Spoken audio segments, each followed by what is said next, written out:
Clara Bennett was being humiliated by her ex-fiancé at the party for still being single, and the people around him were laughing with him. She stood there speechless, unable to respond. Then a deep voice stopped the entire room. "No one speaks to my wife like that." When everyone turned, they saw Adrian Moretti, the most powerful mafia boss in the city. Watch what happened next. At the glittering top-floor ballroom of a historic Manhattan hotel, chandeliers dripped light like frozen waterfalls, and orchestral music drifted between marble columns. Black-tie guests moved through the space with practiced elegance, champagne flutes clinking, diamonds winking under the lights. Clara Bennett stood near a table of orchids, her slender fingers skimming the edge of her glass to steady herself. She wore a simple pale blue gown that skimmed her figure and left her shoulders bare, a gown that looked understated beside the jeweled extravagance around her. Her dark hair was swept up, exposing the graceful curve of her neck and the delicate earrings she had saved for months to buy. She had come because she was invited by the literacy charity she volunteered for. She had come because she wanted to show the new board that a woman from a modest background could belong among them. She had not come to be humiliated. Ethan Calloway found her as if she were his prey. He had always been tall, with blonde hair and a smile that suggested wealth. Tonight he wore a classic tuxedo, his family's signet ring flashing on his hand as he lifted his glass. Clara saw him approaching and felt the old tightness in her chest, the one she thought she had learned to control. She tried to angle her body away, to refuse his invitation to hurt her, but he moved directly into her space, his smile already twisted into something sharp. "Clara," he said loudly enough that the nearest guests turned. "Still no husband? Nobody wants you? I see you're still trying to pass yourself off as one of us." The words were dressed in an easy laugh. The tone meant to sound like teasing, but his eyes held the cold gleam of cruelty. The people around him chuckled, not because it was funny, but because they were trained to laugh when Ethan Calloway joked. The words hit Clara's skin like a slap. For a heartbeat, she couldn't breathe. She heard her heartbeat in her ears and smelled the citrus twist in his drink, and she remembered the last time she had stood in a room like this with him, her heart on her sleeve, or his arm around her waist, and the way he had said goodbye as if she were an inconvenience. Her fingers tightened around her glass. She told herself not to cry. She told herself not to give him the satisfaction of seeing her break. She forced her spine straight. "Ethan," she answered, her voice quiet, steady. "Please, we're at a charity event." She wanted him to drop it. She wanted the carpet to open up and swallow her. She wanted to be back in the little library in Queens, where she felt at home among the books and the children who listened with shining eyes when she read. But Ethan's voice climbed another octave and took on that performative brightness that meant he wanted the room to join in. "Oh, I'm sorry," he said, laughing. "Have I said something wrong? I just meant you must have realized by now that no one of consequence would marry a girl like you. Nobody wants you, Clara. Women like you are for practice. We marry women who matter." His friends laughed openly. Someone at the next table looked away, embarrassed. A flash from a photographer's camera lit the scene, and for a second, everything froze in a bright white moment. Clara felt heat rise up her neck to her cheeks. She wanted to fling her drink in his face. She wanted to run. She wanted to hide. But her feet would not move and her throat would not open. The humiliation was complete. She stood in it like a statue. The air shifted. The temperature in the room seemed to drop. A silence rippled outward from the corner where Clara stood. People's heads turned, some with curiosity, others with practiced fear. A man was approaching, but he did not push, did not rush. He moved like a shadow wearing a suit, tall, broad-shouldered, with black hair brushed back from a strong face. Adrian Moretti cut through the crowd with a steadiness that spoke of control. The older men saw him and straightened. The younger women glanced and whispered. The head of New York's most feared and influential family had entered the conversation. Adrian stopped just behind Ethan. His presence was not loud. He did not clear his throat or call attention to himself. But somehow everyone within 6 feet felt the gravity shift. Ethan turned, his mouth open to greet the man he courted for business connections. And then he froze. Adrian's dark gaze moved past Ethan as if he were nothing more than an obstacle. He looked directly at Clara. He looked at her as if she were the only person in the room, as if no one else mattered. In his gaze there was something steady, something that recognized the pain on her face, and acknowledged it without pity. He spoke in a tone that was soft, but carried. "Enough," Adrian said. He didn't look at Ethan. He kept his eyes on Clara. He reached out, and with a motion so gentle that it made her eyes sting, he took the hand that was clenched around her glass. His fingers were strong and warm. He lifted her hand, turned it palm up, and pressed his mouth to her knuckles. "No one speaks to my wife like that." He said the words as if they were an unassailable truth. He said them like a vow, calm and irrevocable. The phrase, "my wife," traveled through the room like a shockwave. Voices fell away. Glasses stopped midair. Ethan's grin collapsed. The people standing close to them looked from Clara to Adrian and back again, as if trying to make sense of a magic trick. Clara's breath caught. Heat flooded her face. For a second, she thought she might faint. Did he just? The word wife echoed in her ears. She felt the velvet ribbon of their secret life tighten around her chest. Ethan sputtered. "Excuse me?" he said, voice too loud now. "You're what?" He looked from Adrian to Clara and back. What is this? Are you joking?" His laugh was high and nervous. The ring of his signet flashed as he gestured. "Clara? You? Married?" Adrian did not bother to look at him. He lifted his gaze and let it settle on Ethan, as if he had finally noticed a fly. "You forget yourself, Calloway," he said softly, his words dripping frost. "You speak to my wife like she is disposable. That alone tells me you do not understand value. You will not speak to her again, unless you wish to find out what happens to men who insult the woman I love." He did not raise his voice. He did not need to. Every syllable was clear. He said love as if it were something he owned. Clara's hand trembled in his, and she looked up at him, her eyes wide. She didn't speak. She could not risk it. Her throat was too thick with shock, relief, fear, and something like awe. He had done it. He had pulled their secret into the light for her. He had claimed her in front of the people who had always made her feel less. He had just told the world she belonged to him, and that he belonged to her. The photographer raised his camera again. The lens captured Ethan's confusion, Adrian's control, and Clara's stunned grace. The flash fired. It immortalized the moment. The charity ball would never be the same. People would talk about that night for years, about the way the head of the Moretti family said, "my wife," as if it were his greatest treasure and his deadliest weapon. Ethan opened his mouth to protest, but then his gaze flicked to the two large men who had stepped quietly into place behind Adrian. They were not in tuxedos. They wore dark suits and the earpieces of private security. Their eyes swept the crowd, not for etiquette, but for threat. Ethan swallowed his words. He forced a laugh that sounded like a cough. "Adrian," he said, trying to recover. "I had no idea. Congratulations, really." Such a surprise. The fear behind his smile was new. Ethan had always been confident in his safety. Now, faced with the reality that he had publicly insulted the wife of a man known to deal with insults in permanent ways, he floundered. "Clara," he added, his tone oily. "So glad you've found someone." "Go," Adrian said. He did not blink. "Leave." Ethan did not argue. He turned, his shoulders stiff, and melted into the crowd with the swiftness of someone who knew he was in danger. The room buzzed in his wake. People whispered. An older woman with pearls murmured to her companion. A journalist scribbled notes. The charity's board chair smiled too widely. Somewhere, a man on his phone began sending messages. Adrian still held Clara's hand. He could feel the tremor there. He lowered their joined hands, set her empty glass on the table beside them, and then placed his hand gently on the small of her back, guiding her away from the orchids and the eyes. "Come," he said quietly. "We will speak somewhere else." Clara could not gather her thoughts. Her brain was a jumble of present shock and past memories. She let him lead her through the ballroom, past people who stared openly, and then quickly looked away. She saw faces she recognized from news articles. She saw people who had never noticed her until now. She felt the weight of their gaze, and the heaviness of Adrian's hand at her back, steady as a promise. She followed him through a side doorway into a private hall lined with paintings of stern men and fashionable women from centuries past. The thick carpet softened their steps. He opened a door to a small sitting room that overlooked the city. The windows stretched from floor to ceiling, and beyond them Manhattan sparkled like a field of stars. The noise of the gala was muffled here. The room held a leather sofa, a fireplace, and a table with a crystal decanter. Adrian closed the door behind them. Only then did he turn to her fully. He reached out to touch her face, his thumb grazing her cheekbone, his palm warm. His voice dropped even softer. "Are you all right?" Clara stared up at him. She had never thought she would see the day when Adrian Moretti, the man whose name people spoke like a prayer or a threat, it would wipe the tears from her face in a hotel.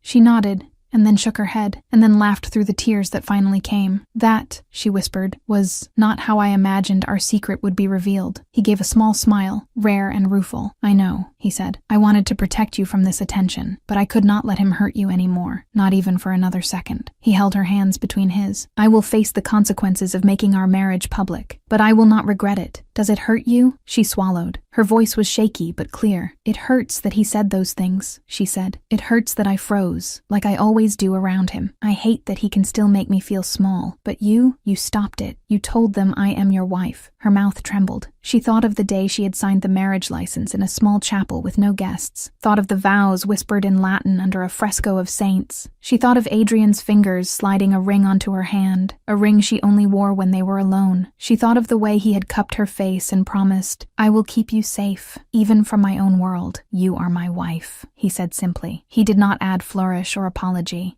Can't. Hiding it began to feel like hiding you. Perhaps there was a time it made sense. The threats were too many. The men I called allies did not respect boundaries. My uncle still wants revenge. My cousins still want power. But tonight when I saw him, he broke off. His jaw tightened. I do not regret what I said. I do not regret making you visible. People will talk. They will gossip. They will paint you in their papers with brushes that do not know your truth. They will test us. But we will be ready. You will not face them alone. Clara let out a breath she had been holding for months. The secret had weighed on her. She had understood the reasons. Adrian's enemies were legion. Their marriage had taken place quietly, with a trusted priest and 2 of Adrian's oldest friends as witnesses. She had signed her new name with a hand that trembled not from fear, but from the magnitude of what she was choosing. For a year she had lived 2 lives.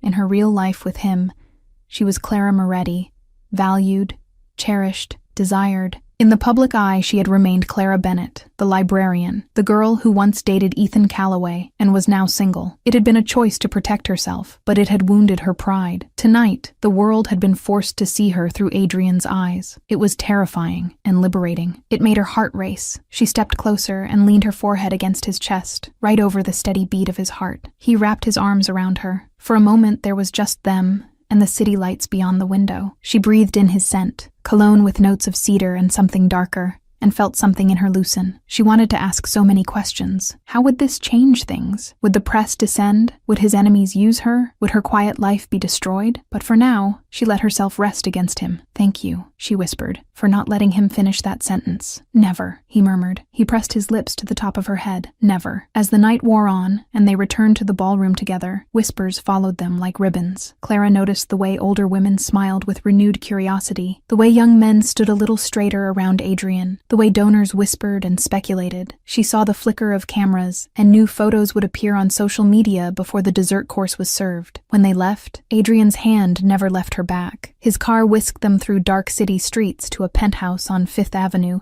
that she had entered through the back stairwell until tonight. The doorman bowed low. The elevator operator avoided eye contact. On the top floor, Adrian's private world waited, rooms filled with art, rare books, and the kind of quiet that money could buy. He guided her inside, locked the door, and told his security to give them privacy. They sat on the velvet sofa in the living room, a fire throwing soft light against the dark wood. Clara curled her legs beneath her. Adrian poured her a glass of water and waited for her to speak. The weight of the night still pressed on her. People will think I married you for your money, she said after a while, voicing one of the fears that had kept her awake during the secret months. Adrian shrugged, his features calm. Let them think, he said. Those who know me will understand. Those who do not will decide what they want anyway. I did not marry you for them. I married you because I could not imagine a life without you. You married me knowing exactly who I am. She looked at him, this man who commanded fear and loyalty with equal ease, and remembered the first time she had seen him. It was in the New York Public Library. She had been restocking the history section when a man in an expensive coat approached and asked in a low voice about a rare art catalog. She had looked up, met eyes as dark as espresso, and felt something shift inside her. He had not told her his name. She had not known his world. He had listened when she spoke about the book, and he had smiled slightly when she described a favorite painting. In the weeks that followed, he had returned, always polite, always attentive. They had discussed Caravaggio and Michelangelo and the hidden messages in Renaissance paintings. She had told herself not to fall for a man whose silence contained secrets. But when he had protected her from a lecherous patron by simply standing and letting his presence fill the space, she had felt safe. When he had asked to walk her home, she had said yes. When he had revealed who he was, she had felt fear and fascination in equal measure. When he had asked her to marry him, he had not done it like a transaction. He had taken her to the cloisters, down a corridor lined with tapestries, and said, I am not a good man by most measures, but I know this. You make me want to be better. I love you. I will ask only once. If you say no, I will not ask again, and I will still keep you safe if you let me. If you say yes, "I will spend my life trying to deserve you." She had said yes. Clara turned her head to study him now. "I know who you are," she said softly. "I know what people think you've done. I know some of it is true and some of it isn't. I married you anyway because I saw things others didn't. But Adrian, I need you to understand something. Keeping our marriage secret was hard, not because I doubted us, because hiding it felt like hiding myself. It's not about wanting to show off. It's about wanting to be seen as your equal, not your secret." He nodded slowly. "You are right," he said. "I held the secret too long. I asked you to carry a weight that grew heavier with time. It was done from fear, not shame. Fear that someone would use your name to reach me. Fear that my enemies would find you before I could build an impenetrable circle. But you are not a piece of glass to be kept on a shelf. You are a force. You have strength I have rarely seen. Tonight you were insulted, and you held yourself with dignity. I will not hide you again." They spoke long into the night, not about logistics but about feelings, something Adrian had learned to do because of her. He told her about the pressures he was under, about the deals he had made that walked a line between legal and illegal, about the men who wanted his position, and about his fear that one day violence would find its way to their front door. She listened and did not flinch. She told him about Ethan, about the things he had said when they were dating, about the way he had made her feel like a project he could improve and then discard. She talked about her childhood in Queens, about her father who left, and her mother who worked 2 jobs to keep food on the table. She talked about the solace she found in books and the way libraries felt like safe havens. Adrian listened as if each word was a clue to a treasure map. When she grew tired, he led her to bed and held her until she slept. In the middle of the night, when her dreams brought back the humiliation at the gala, she woke with a start and felt his arm around her, heavy and reassuring. He murmured that he was there and would always be there. She believed him. In the days that followed the gala, the world reacted. Photos appeared on gossip sites with captions like, "Mystery Bride, who is Clara Bennett?" Columnists speculated about when the marriage had occurred, on why it had been kept secret, and whether Clara was pregnant. Fashion blogs analyzed her simple blue dress and concluded she must have chosen it to appear humble. A well-known crime reporter wrote a piece about how Adrian Moretti had married a librarian, and the comments were a mix of fascination and disbelief. Women on social media wrote that the moment when Adrian called Clara "my wife" had given them goosebumps. Men speculated about the strength of the Moretti empire, if it could afford to make such a public declaration. Clara's phone exploded with messages from distant relatives, old friends, and strangers. She avoided the internet and focused on her work. She told the children in Story Hour that sometimes, when someone tries to make you feel small, you can stand tall without yelling. She told the teenagers who came to the library looking for trouble that power and respect were different things. She wrote an email to the literacy charity apologizing for the scene. The board wrote back that it had generated unprecedented donations, but the public reveal came with darker reactions too. A man who had been following Adrian's career wrote an op-ed warning that the Moretti family was trying to legitimize itself through marriage alliances. A rival crime family in Brooklyn sent a bouquet of black roses to Adrian's office with a card that read, "Congratulations on the wife. Sorry we weren't invited." His uncle in Sicily called and yelled in Italian about tradition. His cousin Salvatore sent a text message that was polite on the surface, but seethed with underlying threat. Adrian's lawyer drafted statements about mutual respect and charitable intentions. Bodyguards that had once shadowed Clara from afar now walked 10 paces behind her visibly. Ethan did not retreat quietly. He felt the humiliation like a wound. It wasn't just that he had been embarrassed. It was that he had been embarrassed by a woman he thought he could control, and a man whose approval he had sought. He began to call reporters off the record, telling them to ask about the timing of the marriage and whether Clara had been pregnant at the wedding. He hinted that Adrian had married her to gain access to donations that Ethan's father had promised to certain charities. He suggested that the marriage was part of a money laundering scheme. When the speculation did not catch fire, he grew bolder. He approached a junior member of Adrian's organization with an offer of money in exchange for information about Clara's habits. He paid a woman to pose as an old friend and approach Clara with questions. He met with a representative of a Russian gang that had long wanted access to a Moretti port. Clara noticed him watching her more than once. At a fundraiser for city parks, he stood near the bar and stared at her across the room. She turned away,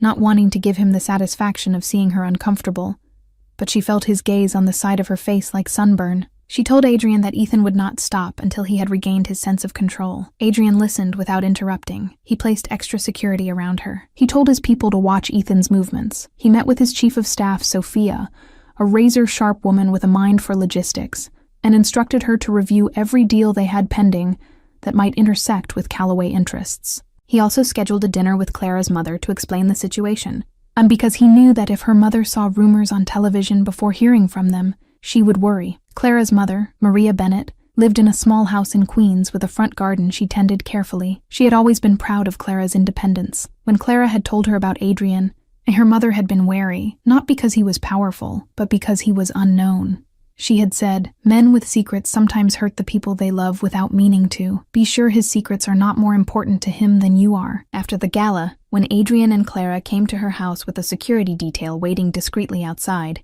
Maria made tea and sat at her kitchen table with her hands folded.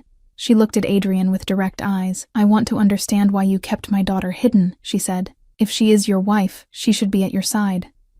Adrian did not flinch. He respected Maria. "Mrs. Bennett," he said, "you have every right to ask me that. When Clara and I married, my world was experiencing a shift. There were threats from within my family and from outside. I made a choice to keep our marriage private until I could ensure I could protect her. It was not a slight. It was caution. But I realize now that my caution hurt her pride. That is on me. I intend to correct it." Maria watched him for a long moment. Then she nodded. "My husband left when Clara was 8. She said quietly. "He said he needed to find himself. He never came back. I raised her alone. She is the strongest person I know. Do not make her feel small. Do not leave." "I will not," Adrian said. It was not a promise spoken with flourish. It was an oath. After that conversation, Maria warmed toward him. She asked about his family, not the business, but the human pieces. She asked if his mother had been kind to him. She asked what he was like as a child. He told her about his mother's garden in Tuscany, about the sound of the wind through olive trees, about learning to play chess on the floor of his nonna's kitchen. He revealed these things because he knew that trust was built through personal knowledge. Maria listened and smiled softly when he spoke about his grandmother's stories. She said, "You see, you are human. Remember that when men ask you to be a monster." Adrian did not forget her words. Months passed. Clara's life changed in ways large and small. She moved permanently into Adrian's penthouse, trading her tiny apartment for a home with views of Central Park and a kitchen she was afraid to cook in. She kept her job at the library, despite tabloid headlines that suggested she would retire to a life of luxury. Her colleagues gossiped, but they also asked her to use her new position to raise funds for library programs. She agreed and worked to organize a charity auction of rare first editions. Using connections she had gained through Adrian, she started to oversee the Moretti Foundation's literacy branch, insisting on transparency and equitable distribution of resources. She sat in on meetings with Adrian's board, where men twice her age tried to talk over her, and she held their gaze until they stopped. She wrote proposals and distributed scholarships. She used her new platform to speak about the value of libraries in impoverished neighborhoods. She spoke to girls who looked at her with wide eyes and told them that being seen mattered. Adrian's life changed too. He found himself smiling more. He began to leave his phone face down during dinner. He let Sophia handle more of the day-to-day operations so he could attend Clara's events. He hired additional security not just for protection, but to allow him to walk with her down a street without a tail. He still met with politicians, business leaders, and other families to manage logistics and power balances, but he felt a shift in his priorities. He had always been willing to wield violence when necessary. Now he weighed the cost more carefully.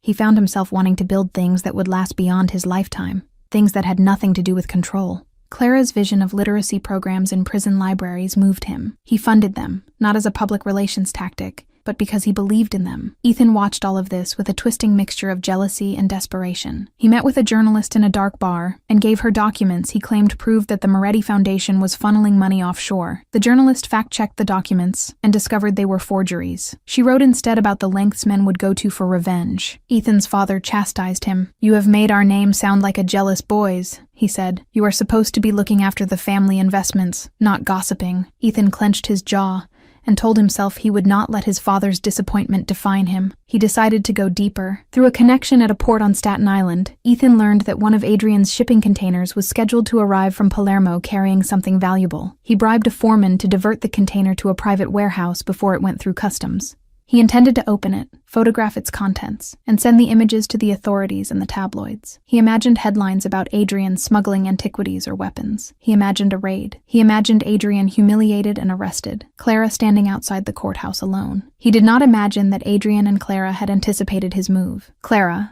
who had sat silently in board meetings absorbing details, had noticed that one board member, a man named Richard, often left the room whenever there was talk of port schedules. She had seen him speaking to a person in a coffee shop who left Ethan's building. She had mentioned this to Adrian casually over dinner. Adrian had listened, and then asked Sophia to look into Richard.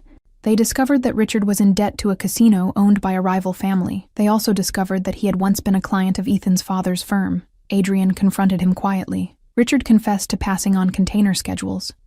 Adrian could have punished him harshly. Instead, he offered him a choice. Work with us to identify the source of this leak, or leave the board and face your debts alone. Richard, terrified, chose to cooperate. When Ethan's man diverted the container, Adrian's security team followed. They watched as the foreman slid the container doors open. Inside were boxes, not of stolen art or weapons, but of medical supplies and books for the literacy program. A note on top, written in Clara's hand, read, "Knowledge is more dangerous to the weak than any weapon." Adrian's men took photos of Ethan's employees handling the boxes. They did not intervene. They let Ethan incriminate himself by interfering with a charitable shipment. Then they handed the evidence to a federal investigator who owed Adrian a favor. The investigator opened a case against Ethan for interference with humanitarian imports. Ethan was subpoenaed. When Ethan realized he had been set up, he flew into a rage. He went to a bar, drank too much, and loudly threatened Adrian in front of two men who recorded his words and sent them to Sophia. He left voicemails on Clara's phone in the middle of the night, blaming her for his downfall. "You think you've won?" he slurred. "You think he'll choose you over his empire? He's like the rest of them. He will use you, then he will move on. You belong to nobody. Nobody wants you. You're still the girl who cleans shelves." Clara did not listen to all the messages. She forwarded them to Adrian and blocked the number. The next day, she changed her phone number. She told Adrian, "He sounds unhinged. He might try something reckless." Adrian agreed. He increased security again, not just around Clara, but around his assets. He met with the Russian gang Ethan had flirted with. He reminded them of a deal they had in place and what would happen if they broke it. They assured him they had no interest in taking on the Morettis on behalf of a disgruntled rich boy. Adrian believed them. His world had rules. Ethan's world was about to learn them. The next major public event was an art auction benefiting the Metropolitan Museum's education wing. Ethan's sister, Samantha, sat on the board. Ethan saw the event as his last chance to prove he still mattered.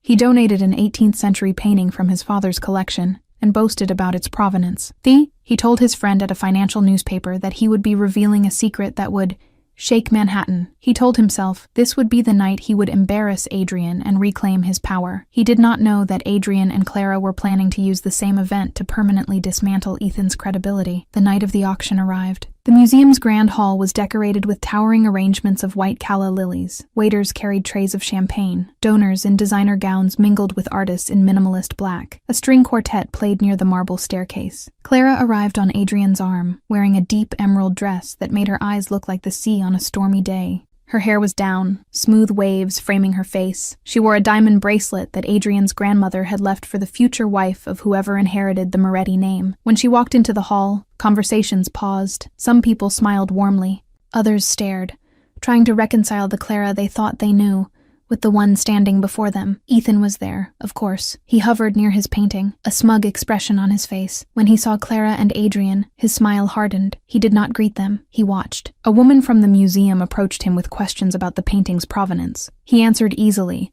weaving a tale about it being a gift from a French nobleman to his ancestor. The woman nodded and moved on.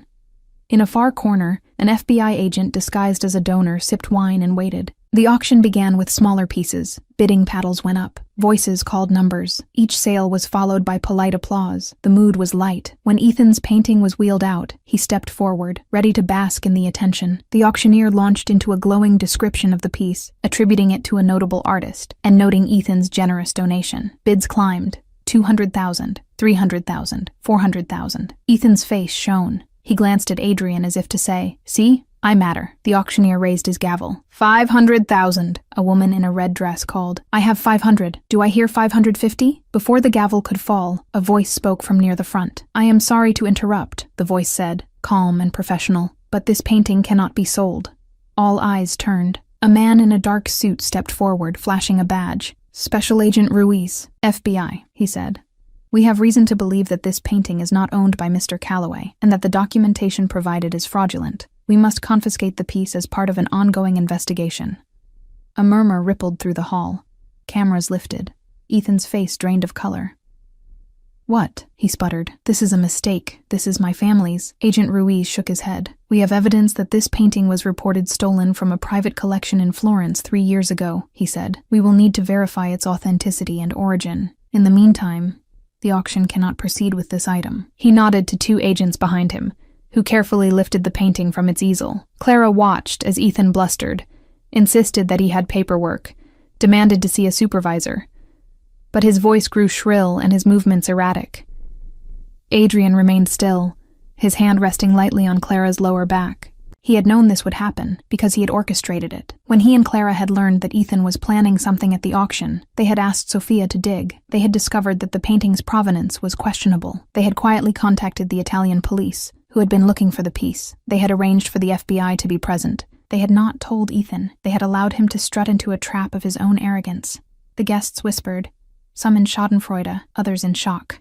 Ethan turned to the crowd, desperate. "This is ridiculous," he said, his voice cracking. "It's a misunderstanding. Adrian, tell them. Tell them this is insane." He reached toward Adrian as if to seize solidarity, but he found none. Adrian's expression was glacial. "I cannot help you," he said. "I do not involve myself in art fraud." His words were knives hidden in velvet. He didn't need to say more. The contrast between Ethan's public humiliation and Adrian's control was stark. The auctioneer apologized to the audience and moved on to the next piece. The event continued. Ethan stood alone, surrounded by FBI agents, his face pale. He was escorted out through a side door. Cameras flashed. His father's name appeared on Twitter trending topics. The next day's papers would be brutal. Later that night, after the auction, when the guests were gone and the museum staff was packing up, Adrian and Clara walked through the empty galleries. Their footsteps echoed on marble floors. They paused in front of a Renaissance painting that depicted a woman reading a letter while an angel whispered in her ear. Clara's eyes lingered on the woman's face, the mix of surprise and acceptance. She thought about the secrecy of letters, the power of words, the weight of revelations. "Are you glad it's over?" Adrian asked quietly. His hand brushed the inside of her elbow. Clara sighed. "Part of me wishes we had never had to deal with him," she said honestly. "But he forced it. He pushed. He hurt. He could have walked away after you made it clear who I was to you. Instead, he chose to keep prying. He chose to demean me again. He got what he earned." "He did," Adrian agreed. He turned to her. "And you? You stood in that room tonight like you belonged there. You did not flinch when the agents walked in.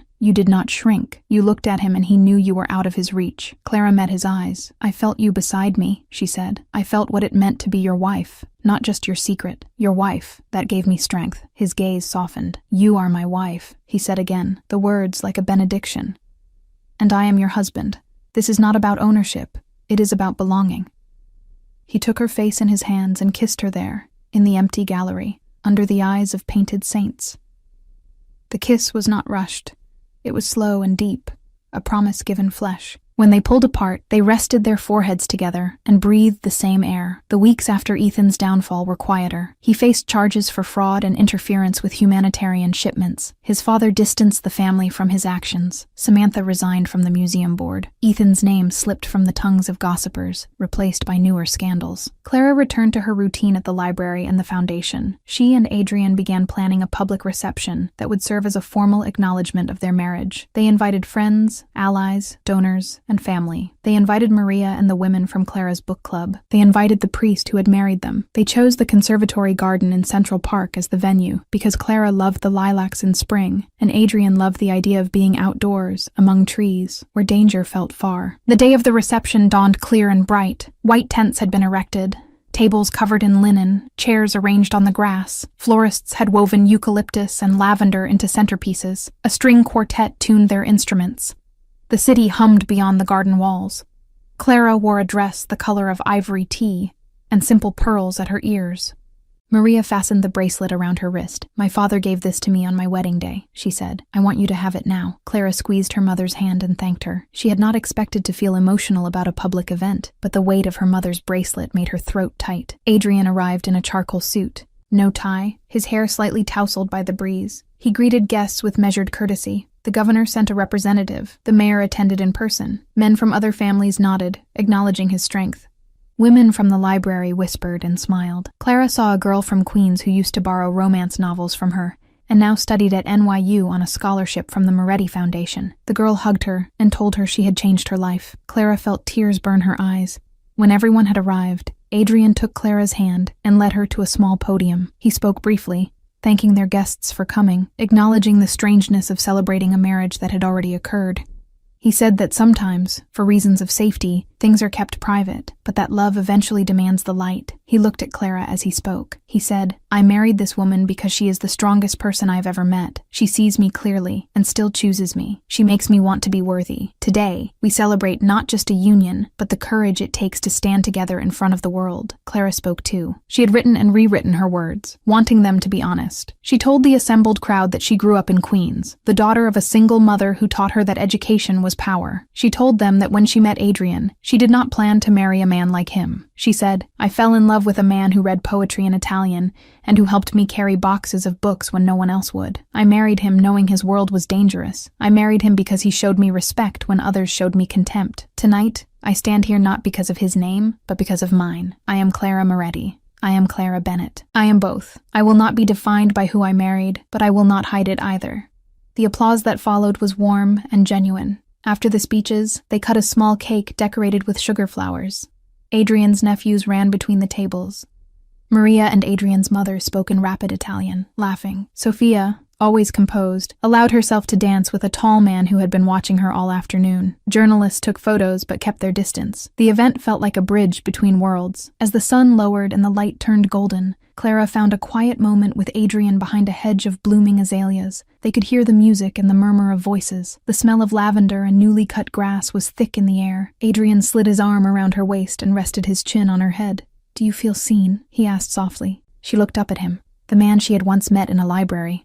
The man who had once walked through a ballroom like a storm. She smiled. Yes, she said. For the first time, I feel like the world knows who I am and who you are to me, and it doesn't terrify me. He kissed her temple. Good, he murmured, because I intend to spend the rest of my life making sure you never question your worth again. She laughed, but it came out like a sob. I don't, she said. Not anymore. The story of Clara Bennett and Adrian Moretti did not end there, of course. Life continued with its daily challenges and joys. There were other threats. There were negotiations. There were celebrations. There were nights when Clara had to remind Adrian to eat because he had been in meetings for 12 hours. There were evenings when Adrian listened as she practiced a speech out loud and offered suggestions without judgment. There were mornings when they woke tangled together, the city rising outside their window. There were dinners with Maria where they argued about the best way to prepare eggplant. There were discussions about children and whether they wanted them. There were quiet visits to the chapel where they had first married. There were tears when Adrian's cousin was killed in Sicily, a man he had grown up with. There were smiles when one of Clara's literacy programs saw attendance quadruple. In all of it, the moment in the ballroom remained a touchstone. It was the night when everything shifted. It was the night when a cruel sentence turned into a vow, when humiliation became empowerment, when the world learned that a librarian from Queens could be the wife of a mafia boss and still be herself. People told the story again and again. They reenacted it at parties. They used it as a meme. Women texted their friends to say they wanted someone to call them my wife, like Adrian Moretti. Men joked about never crossing a Moretti in public, but behind the glamour and the gossip was something simpler. Two people who chose each other and kept choosing each other, despite the noise. Clara still worked at the library. She still shelved books and read stories to children. She still visited her mother in Queens and drank tea at the kitchen table. She still walked through her old neighborhood sometimes, wearing sneakers and a baseball cap. People recognized her now. Some whispered. Some smiled. Some asked for photos. She was careful. She was not naive, but she refused to stop living. She believed that fear shrinks you. She had spent too long feeling small. She would not anymore. Adrian still ran an empire. He still signed deals, negotiated shipping routes, balanced favor and fear. He still dealt with men who would kill if they felt disrespected. He still had blood on his hands from things he had ordered in the past. He was not suddenly a saint, but he changed in ways that mattered. He invested more in schools and fewer in gambling halls. He allowed Sophia to restructure the way they did business, focusing on legitimate ventures and slowly exiting the darker trades. He reached out to the district attorney to fund re-entry programs. He sent flowers to the widows of men who had died in his service. He did not pretend he had not done harm. He worked to do some good. He did it because Clara's eyes asked him to. He did it because he wanted the world his children would inherit, if they chose to have children, to be less brutal. Years later, when strangers asked how Clara and Adrian met, they told the story of a library and a painting, not the story of a ballroom. But when close friends asked how they knew they belonged together, they both thought of the moment when Ethan said, "Nobody wants you," and Adrian answered, "No one speaks to my wife like that." They thought of the silence that fell, the gasp that left Clara's throat, the way he had made the room understand that she was not nothing. They thought of the power of words and the weight of love made public. and they smiled because they knew that sometimes a life changes in an instant, not with a grand gesture, but with a simple, irrevocable declaration. Clara's adjustment to her new social environment was not without its bruises. The Moretti name opened doors that had previously been locked, but some of those doors concealed rooms filled with people who delighted in subtle cruelty. One afternoon, a week after the gala, Clara attended a luncheon at the home of a philanthropist on the Upper East Side. The dining room overlooked Central Park. The table was set with monogrammed china and crystal. The women seated around it wore pearls and smiles that did not reach their eyes. They were wives and daughters of men who had inherited fortunes, women who sat on boards and bought tickets to galas as a matter of course. Clara was there to discuss funding for a mobile library program she hoped to launch. She wore a navy dress with a white collar and a brooch of a hummingbird that Adrian had given her when she earned her master's degree. She brought a portfolio of research and a quiet determination. At first, the conversation flowed around her. Talk of vacations on the Amalfi Coast, and complaints about personal chefs. She listened, smiled politely, and waited for a natural opening. It did not come. When she finally cleared her throat and spoke about literacy rates in Queens, and one woman blinked, feigned interest, and then said in a sweet tone, "How darling to want to bring books to those neighborhoods, but surely you could simply donate money and let the city handle it." Clara's jaw tightened. She considered responding with the statistics she had memorized, the percentages of children in those neighborhoods who didn't have a single book at home, the correlation between early literacy and graduation rates. She considered pointing out that those city programs had been cut, leaving a vacuum. But she remembered something Maria had taught her. Sometimes you must tell a story, not a statistic, to open a heart. She smiled gently and said, "When I was 8, my mother worked double shifts. We did not have money for books. A woman with a van full of used books visited our block once a week. She let me choose one. I chose a copy of A Wrinkle in Time. It took me months to read it.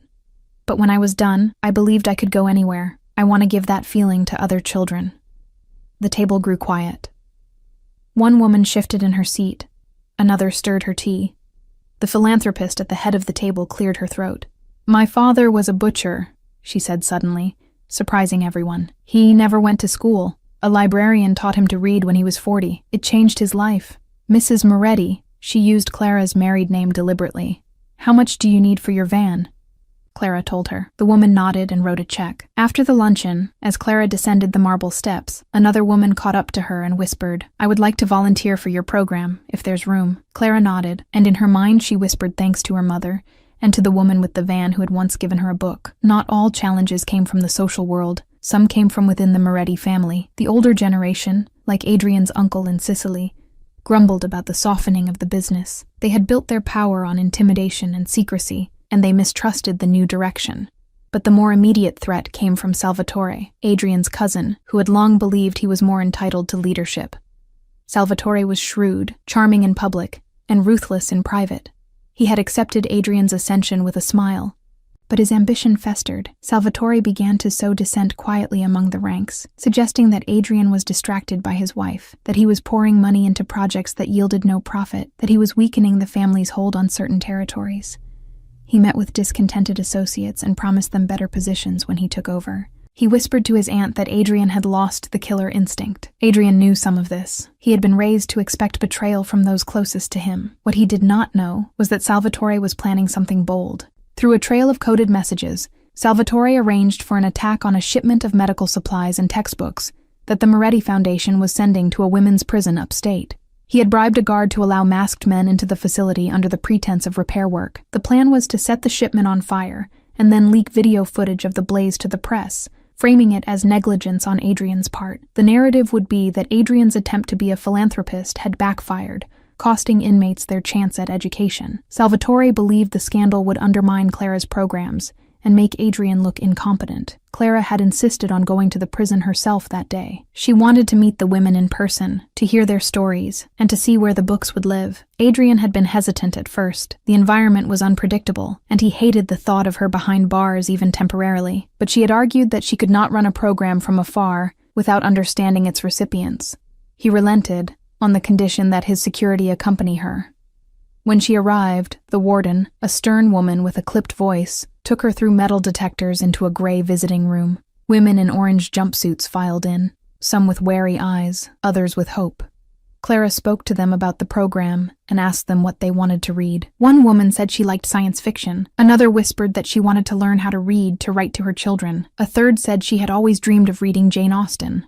Clara made note of each request. As they talked, a guard delivered a note to Clara. The guard was one of Adrian's, dressed as a prison officer. He murmured that there had been a security alert involving their shipment in the loading bay. Clara excused herself and followed him down a corridor. She saw smoke. Men in ski masks were trying to set fire to the boxes. Clara did not scream. She did not panic. She remembered the lessons she had learned from watching Adrian deal with crises. Breathe, assess, act. She saw a fire extinguisher on the wall. She grabbed it, pulled the pin, and sprayed foam at the base of the flames. The men cursed. One swung at her. Before his fist could connect, 2 of Adrian's security men tackled him. Another tried to run, but he collided with the warden, who swung her baton with precision. Later, when the fire was out and the men were in handcuffs, the warden looked at Clara with new respect.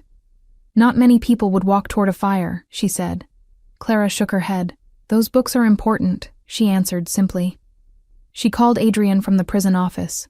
"It was Salvatore," she said when he answered. "He wanted to destroy the shipment. He wanted to embarrass you." Adrian's voice was quiet. "Are you hurt?" he asked. "No," she said, "but I am angry." "I will handle him," he said. She knew that tone. It was the tone he used when he was about to remove a threat permanently. She felt a shiver, but also a sense of justice. Salvatore had tried to harm not just her program, but the women she hoped to help. Adrian would not let that stand. There was a beat of silence. Then Adrian spoke again. "Salvatore," he said, "I will not kill you. You are my blood, but you are done here. You will leave New York tonight. You will take a stipend and go to Palermo, where my uncle will watch you. You will not return. If you disobey, you will not see another sunrise." Salvatore's face flushed. Pride warred with fear.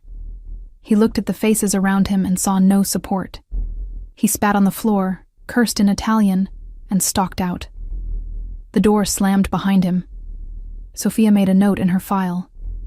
Adrian exhaled. Later, at home, Adrian poured Clara a glass of wine and sat with her on the balcony overlooking the city. "You spoke for me," he said. There was gratitude in his voice. "You did not have to. I spoke for me," she corrected gently. "And for every woman who will pick up a book in that prison and think maybe her life is not over. He thinks love weakens you. He's wrong." Adrian took her hand and kissed her palm. "And you make me stronger," he murmured. "Do you know that?" She smiled. "Yes," she said. "You make me stronger too." As the seasons turned, Clara and Adrian traveled to Italy to visit his mother and grandmother. Tuscany in late spring was a place of rolling hills dotted with olive trees and vineyards. The Moretti villa sat on a hilltop, old stone walls covered in climbing roses. Adrian's mother, Lucia Moretti, waited at the courtyard gate, her hair silver and her eyes bright. She embraced her son first, hugging him as if he were still a boy. Then she turned to Clara and held out her hands. "Benvenuta," she said, pressing a kiss to each of Clara's cheeks. "Welcome." The villa smelled of rosemary and fresh bread. In the kitchen, Nonna Rosa sat at a wooden table, her hands busy shaping pasta. She was in her 80s, her back curved, but her mind sharp as a knife. She looked at Clara appraisingly, and then smiled. "You have kindness in your eyes," she said in Italian. Clara had been learning the language for months. She understood and smiled. "Grazie, nonna," she replied. The older woman nodded approvingly and motioned for her to sit. "Here," she said, "make orecchietta with me. If you can make pasta, you can make a marriage." Clara laughed and rolled dough alongside her, listening to stories about Adrian's childhood. Nonna Rosa told of how he had once stolen pears from the neighbor's tree and blamed it on the wind, how he had carried a kitten home in his jacket, how he had argued with his father about fairness even as a boy. Lucia spoke of his father, a man who had been both gentle and dangerous, who had been killed when Adrian was 19. Clara saw the pain that still flickered in her mother-in-law's eyes when she spoke of him. Later, sitting in the garden, Clara asked Lucia quietly if she ever worried that Adrian's world would swallow him the way it had his father. Lucia sighed and looked toward the grove of cypress trees. "Every day," she said. "When his father was alive, I prayed for him to leave that life. He said he could not. He said he needed to protect us by staying in it. Then he was killed. I thought I would lose Adrian too, to vengeance or to prison. But he survived. He took over. He is like his father, but not the same. He listens more. He allows others to speak, even women," she added with a wry smile. "I see him changing with you. I am grateful, but I am also realistic. This world he controls is not kind. It eats sons. You must be careful, both of you." Clara nodded. "We try," she said, "and I will not let it eat him without a fight." That evening, as the sun set over the hills, turning everything a rich gold, Adrian took Clara to a small chapel on the property. It was centuries old, with frescoes peeling from the walls. Candles flickered in iron sconces. He knelt at a pew and closed his eyes. She sat beside him. He spoke quietly, sharing with her how he came here after his father's death, how he had screamed at God, how he had sworn revenge. He told her that when he was a boy, he believed he would be a farmer, not a kingpin. He told her that he still missed his father's voice when he had to make hard decisions. Clara took his hand. "Your father made choices that led to pain," she said. "But you are making choices that lead to something else. You have to believe that people can break patterns." He squeezed her fingers. "With you, I do," he whispered. They returned to New York with olive oil, sun-dried tomatoes, and Nonna Rosa's blessings. The trip had given them perspective. It had also deepened their bond. There is something about seeing the house where someone grew up, the tree they climbed as a child, the place they cried as a teenager, that makes them more real. Clara saw the boy Adrian had been. Adrian saw the woman she was becoming, not just a librarian and not just his wife, but a leader. One autumn day, Clara visited a group of teenage boys at a community center in Brooklyn. The boys were part of a program Adrian funded to provide mentorship and alternatives to gang involvement. Clara read from a book about a young man who used poetry to escape the life he was born into. The boys listened with varying degrees of interest. One, a tall boy with wary eyes and a bruise on his cheek, asked, "Miss, why are you here? Don't you have fancy parties to go to with your Mafia husband?" The room snickered. "It wasn't mean, just curious," Clara smiled. "I go to some fancy parties," she admitted, "but most of the time I go to the library. And the library is for everyone. I'm here because someone came to me when I was your age and said that my life didn't have to be what everyone around me said it would be. I'm here to say the same to you." The boy shrugged. "You got out," he said. "We won't. Maybe not all of you will," she said honestly, "but some will. And even if you don't, you can still choose different things inside the life you have. You can choose not to hurt people. You can choose to read instead of fighting. You can choose to ask for help." He stared at the floor. Another boy, smaller, leaned forward. "Is he scary?" he whispered. "Mr. Moretti?" Clara thought for a moment. "To some people, yes," she said. "To me, he's steady. He is a man who comes from a hard world and is trying to change it, even a little. He won't succeed in everything, but he's trying. It's better than not trying." The boys nodded. Some looked skeptical. Others looked thoughtful. When she left, the tall boy handed her a crumpled piece of paper. It was a poem he had written. It was about feeling invisible. She read it in the car and felt tears in her eyes. She showed it to Adrian later that night. He sat at his desk, the poem in his hand, and was silent for a long time. "We can fund more of these programs," he said finally. "It's not enough, but it's something." One winter, when snow fell thick and heavy, the city blanketed in silence. Adrian and Clara found themselves at home with a rare evening free. A fire crackled in the hearth. On the coffee table lay a book of Italian poetry. Adrian opened it and began to read aloud. His voice was deep and smooth. He read verses about love and death, about time and memory. Clara leaned against him, listening. She asked him to translate, and he did, line by line. His Italian was slower than his English, more melodic. He read a line that said, "I loved you not like a man loves a woman, but like a man loves a flame that he knows will burn him but cannot resist." He looked at her when he finished. Their eyes met. "That was before," he said quietly. "Now I love you like a man loves the earth that feeds him. I love you like breath." Clara swallowed. Words mattered to her. Hearing them from him, words without pretense or audience, filled her with warmth. She reached up and touched his jaw. "And I love you like a harbor," she said. "You are a place to come home to. You are where I rest." They sat in the light of the fire for a long time, wrapped in blankets, wrapped in each other. Years into their marriage, the city had changed. The Moretti empire had changed. Clara's programs had grown. Children who had once received books in vans were now teaching other children to read. Women in prison wrote letters to their kids, their handwriting shaky but determined. Boys who might have joined gangs were learning to repair engines or code.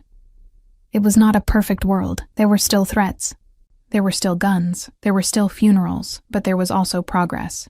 Adrian's cousin Salvatore never returned. Ethan remained in prison, eventually writing a letter to Clara apologizing for the things he had said. She read it, folded it carefully, and put it in a drawer.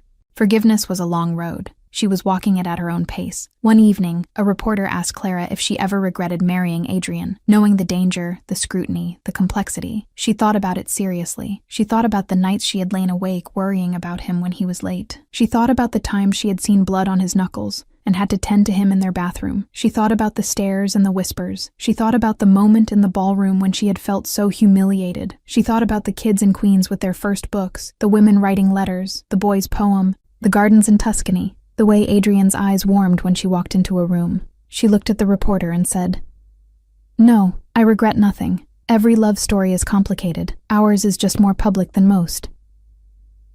That night, she and Adrian sat on their balcony with glasses of wine, looking out at the lights of a city that had once felt like it belonged to other people. Do you ever regret it? She asked him quietly. Regret marrying you? He said. Never. Do I regret some of the things I have done to keep you safe? Sometimes, but I would do them again. I do not regret choosing you. She leaned her head on his shoulder. I wanted to be wanted, she whispered, echoing that night years ago. You were wanted the moment I saw you in the library, he said. You were wanted when you looked up from that book and met my eyes. You were wanted when you told me Caravaggio painted himself into his works. You were wanted when you walked away from me the first time I offered you dinner because you did not know me yet. You were wanted when you said yes. You will be wanted when we are old and sitting on this balcony with our grandchildren running in circles. You have always been wanted. She closed her eyes and let his words sink into her bones. The city hummed below. Snow clung to the tree branches. The memory of Ethan's words, of humiliation and pain, was still there, but it was dim now, like a bruise that had healed but could be felt on cold days. The memory of Adrian's voice saying, "No one speaks to my wife like that," was louder. It was a pillar. It was a promise. It was the beginning of a different life. It was the moment a girl from Queens became a woman the world could not ignore. It was the moment love stepped into the light and refused to shrink back into shadows. And so they sat, wrapped in the quiet of a winter night, their hands entwined, content in the knowledge that sometimes the stories that start with cruelty can end with grace if the people in them choose it, again and again.